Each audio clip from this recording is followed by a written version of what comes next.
پرسوں وعدہ کیا تھا کہ سورۃ ملک کی تلاوت روزانہ عشاء کی نماز کے بعد کی جائے گی، اور اس کا فائدہ یہ ہے کہ جو آدمی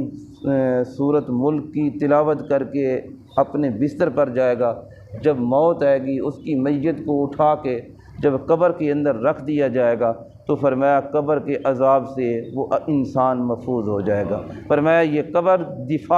سورت دفاع کرے گی، قبر کے اندر اسے عذاب نہیں پہنچنے دے گی۔ اور اس سورۃ ملک کی تلاوت کرنے والا حضور علیہ الصلاۃ والسلام نے فرمایا قیامت کے دن یہ سورت اللہ کی بارگاہ میں اس شخص کے لیے سفارش کے طور پہ حاضر ہوگی، اور اللہ کی بارگاہ میں عرض کرے گی باری تعالیٰ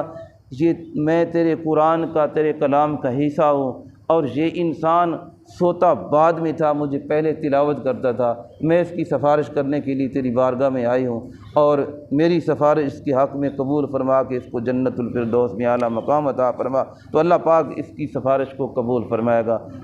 تو حضرت عبداللہ ابن عباس رضی اللہ تعالی عنہ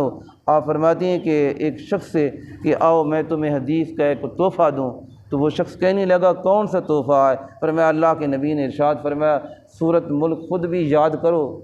اور اپنی اولاد کو بھی یاد کراؤ، جو تمہارے ہمسائے ہیں ان کو بھی یاد کراؤ، اور رات کو پڑھ کے سویا کریں، اور اس کے بہت فائدے ہیں۔ سیدہ حضرت عائشہ صدیقہ رضی اللہ تعالی عنہ آپ فرماتی ہیں میں نے کبھی حضور علیہ الصلاۃ والسلام کو ایسے نہیں دیکھا، آپ جب سوتے بعد میں تھے یہ سورۃ ملک اور سورۃ حامیم سجدہ کی تلاوت پہلے کرتے تھے، اور اس کے بعد آپ آرام کرتے تھے۔ اللہ ہم سب کو عمل کی توفیق عطا فرمائے، آمین۔ وآخر دعوانا الحمدللہ۔